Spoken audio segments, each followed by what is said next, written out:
What's up, everybody? I'm Aaron Rian with the Rian Real Estate team at eXp Realty, and I help thousands of agents make millions of dollars in the real estate business. And today, I'm here to talk to you about how to get your first $1 million listing as a new agent. So, in this video, I'm going to talk to you about the 3 steps that I took to get my first $1 million listing with almost no marketing budget. So, let's talk about the first thing that you should do if you're wanting to break in to the $1 million price point. You want to get your first $1 million listing, you want to work with a luxury market, and you're just not sure how.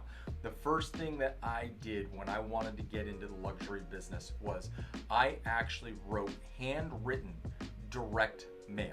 And what I did was I actually got just little cards and I wrote them a note and said, hey, I saw that your property had just expired or canceled, because that's what I had targeted, was luxury properties that had just come off the market. And I said, you know what? My name's Aaron Rian. I actually work a lot in your area, and I saw your home came off the market. It's beautiful. I would love an opportunity to sit down and talk to you about what it is that I do to sell homes, how it is that I market these homes, and get a chance to tour your property in case I have any other buyers that might be a fit for your property. Could you please give me a call? And I would put my business card in there and I would send that to them. But the key to it is you want to make sure that it's handwritten, because think about this. How much direct mail does one seller get? The answer is they get a ton of it. So what I always wanted to make sure that I did was I wanted to make sure that mine stood out and was a little different. It was a little more personal, and that it would capture that seller's attention. So I would handwrite the note, I would send it to them. Then what I would do is I would follow up with a phone call. Now you can get people's phone numbers through public searches. You can get them through different instant verification websites where you can plug in an address and it'll give you somebody's phone number, or you can buy the data through different real estate lead providers. So you want to make sure that you get that information, follow up with a phone call, see if you can reach them by phone after sending them that card. Usually I would send them the direct mail, I'd wait 3 to 5 days, and then I would follow up with a phone call. It just keeps you top of mind with that potential seller and shows that you're a go-getter, because not only now have they received direct mail from you, now they've received a telephone call from you. So you want to make sure that you are the person that they think about when they're getting ready to list their property again. The second thing that I would do is I would construct a comparative market analysis on their property. And so what I would do is I would pull all the comps, I would get them all together, and I would send them a CMA on their property with a letter.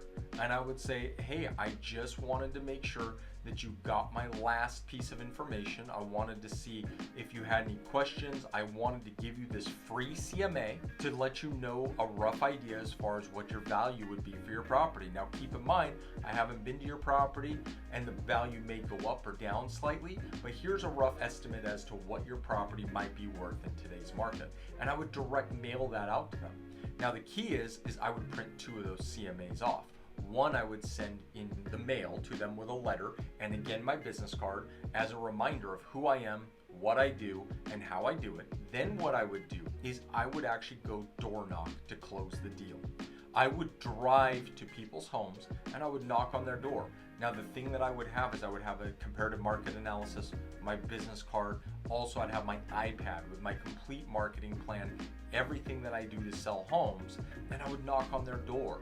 And I would basically try to either get in their home to talk to them about what it is that I do to sell homes, or depending on their schedule, schedule an appointment to come back and meet with them and talk to them about getting their property sold. So my whole goal in that door knocking exercise was to either get into their house or get an appointment to come back to be able to talk to them about listing their property. A couple other things that you want to keep in mind if you're going to employ this strategy in your business. You want to be a local expert. So you want to study what's going on in the marketplace, know what the schools are, know what the appeal to that area is, know the inventory.